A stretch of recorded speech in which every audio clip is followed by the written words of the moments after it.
କିନ୍ତୁ ରାତି ସାରା ବର୍ଷା ଯୋଗୁଁ ଘର ଚାରିପାଖେ ବର୍ଷା ପାଣି, ସାମ୍ନାରେ ପୋଖରୀ କିନ୍ତୁ ପୋଖରୀରେ ପାଣି ପାସ୍ କରୁନାହିଁ। ସେଥିପାଇଁ ଆମେ ଗାଁ ସାରା ଲୋକ ରୁଣ୍ଡ ହୋଇ ଆମେ ସେ ନାଳ ଦ୍ୱାରା ପାଣିକୁ ନିଷ୍କାସନ କରୁଛୁ। ଯାହା ହଉ ଧନ୍ୟବାଦ ଦେବି ଗାଁ ସାରା ଲୋକଙ୍କୁ, ବହୁତ ସାହାଯ୍ୟ ବି କରୁଛନ୍ତି ପାଣି ନିଷ୍କାସନ ପାଇଁ।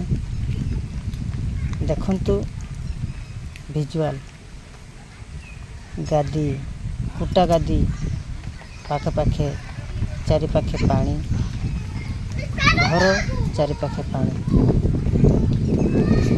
ଇଞ୍ଚେ କି 2 ଇଞ୍ଚ ପାଣି ବଢ଼ିଲେ ଘର ଭିତରେ ପାଣି ପଶିବ। ତ ଆପଣମାନଙ୍କୁ ହୁଏତ ଖୁସି ଲାଗିପାରେ, ଦୁଃଖ ନ ଲାଗିପାରେ, କିନ୍ତୁ ଯାହା ଘର ଯାହା ଜାଗା ତାଙ୍କୁ ଲାଗୁଥିବ। ଏତେ ଦୁଃଖ ବିଦାରକ ଭିଡ଼ିଓଟି ଆପଣମାନଙ୍କ ପାଖକୁ ମୁଁ ନେଇ ଆସିଛି।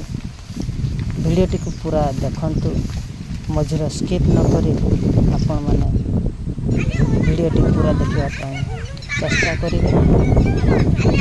ତ ଦେଖନ୍ତୁ ନାଳରେ ପାଣି ପାସ୍ କରୁନାହିଁ। ନାଳକୁ ବାଉଁଶ ଦ୍ୱାରା କେମିତିକା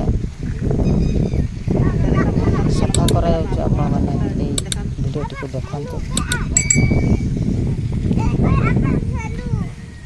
ରାତି ସାରା ବର୍ଷା ଯୋଗୁଁ କେନାଲରେ ମଧ୍ୟ କେମିତିକା ପାଣି ଜମା ହୋଇ ରହିଛି। କେନାଲ ଦ୍ୱାରା ବି କେହି ବାଟେ ପାଣି ପାସ୍ କରୁନାହିଁ।